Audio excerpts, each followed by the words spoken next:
Hello everyone. Now I realised that it's been a few years it's only 4 years since I bought this vehicle, and I've really only done one update video apart from the driving videos. So I was out in it today and I thought I'd record something. Yeah, it's nearly 4 years since I bought this thing, which is crazy really. And there have been some changes. I'm trying my best not to get the Volvo number plate behind in shot. It essentially looks the same. It's had new tyres, as the old Insta Turbos were dry rotted. The back door is the one from Keeley, so that was in better condition without the rot at the bottom. It's got a tiny bit of rot at the bottom, but it's a lot better, so that came across. Had a couple of new rear lights. The rear axle has just been rebuilt. Say rebuilt, had new brakes, new discs, because they were well worn out, and it had to have new ends of the pipes as well, which are copper. They're fine. Rear winch has been put back into service because that wasn't working when I got it. Had a new steering column and linkage because that was a little bit squiffy. It looks essentially the same as it did before, but you know, little bits and pieces. These now are on to stop me forgetting to lock the bonnet with the old pins. Oh yeah, has Defender mirrors as well now. So the old electric mirrors are gone, has Defender mirrors. You've seen the dashboard, I'll come to the inside in a little bit. Another thing is, I have a new ignition key, which is, yeah, it's a washer, welded. I'm covering it over, but I imagine you could probably start this thing with a spoon. So I now have 3 keys, one for the back door, because that was Keeley, one for the front doors, because that was the original key, and then this new ignition key. So, old winch is still the same, but a lot of the other changes are under the bonnet, so I'm going to open that and then show you around those. So under the bonnet it essentially looks the same, but the latest addition is a new battery. The old Halfords battery it was completely shagged, so I used the eBay discount code that was on recently to get a nice new Optima red top, and this is very nice indeed. AGM battery. So that's in there with a very high-tech block of wood because it's a smaller battery, and otherwise I couldn't get these bolt downs to actually go on. It went down the thread too far and then I didn't have a long enough socket, so yeah, use a bit of wood. Holds it in place, absolutely solid, not going anywhere. The new bonnet pins came with, I think these are the originals actually, but these are made for the aero style catch bonnet pins, which are there. They're very good, much better, and I don't forget to leave the bonnet open. They're very, very good. They are, I suppose they're used on rally cars, but they don't seem to really like wet, dusty conditions, gritty conditions, so they stick, and you have trouble getting this thing across. So I've actually put a load of, this is the same grease, mobile grease, that I use for the wheel bearings. It's waterproof grease. I use it in JCBs and all sorts. And smothered it with that, and it stops it from jamming up, as you'd expect with that much grease. Absolutely fine. The MOT guys last year were a little bit annoyed that they couldn't get it to open and close properly, but it works great now.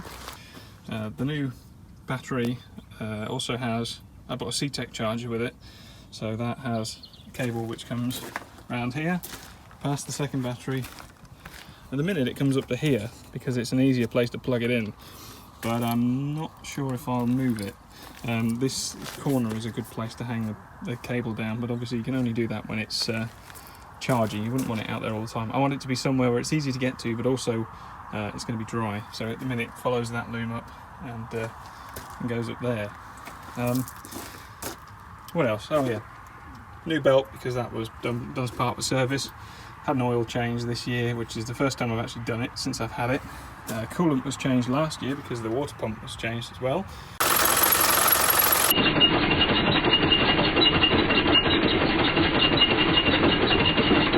And that's when I saw how bad the belt was. It still worked, but it started to squeal.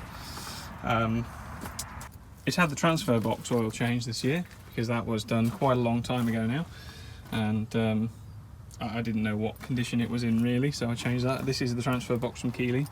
I didn't change the gearbox oil, main gearbox, because that was fine. That's Evolution 1 oil, so that's no problem. Changed the brake fluid because I bled all the brakes as part of changing the discs and rebuilding the rear calipers with new pistons and seals, which was fine, and it's just been through the MOT and passed, no problem at all, no advisories. Winch is still the same. I had to do a little bit of work to the electric fan to get it working because it wasn't energising for some reason. Maybe just gummed up with rubbish, but it was okay. I realised a little while after having this that the second battery actually wasn't linked up. This is the master relay that then goes to the, so that's a fuse, mega fuse, which goes to the relay box, which you really can't see very well down there, voltage sensing relay, which then goes across to the second battery. But it wasn't connected, which is weird. I'm sure it must have been connected at some point. Maybe I took the cable off without realising, but yeah, odd. But I have a cable, but I took it off because what I don't want to do is, when I'm charging this battery, and I'm trying to keep it topped up, I don't want to be charging the second battery and just wasting the power or confusing the charger because it's a smart charger. So there is another cable that comes out of that voltage sensing relay, which appears to go into the cab or down the back of the engine. I need to trace that and see where it goes. It might be an ignition cut-off. So it may be that the thing only works when the ignition's on. I'm not sure. I'll have to check. I'm sure when I had the old battery hooked up that it actually was charging both, so it may be just faulty. But ideally, if not, maybe I'll get a normal big relay. This is, I think, 150 amps on this mega fuse and 140 amps on the voltage sensing relay. So I can get a 200 amp relay and just hook that in line and connect that to an ignition feed. Then that should be alright. Otherwise it starts on the button now. It's fantastic with this new battery, and yeah, it's going very well. Sibbertoft seems like an incredibly long time ago now, in March, but that was the last time I took it off-road properly.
And it was fine then. It did really well.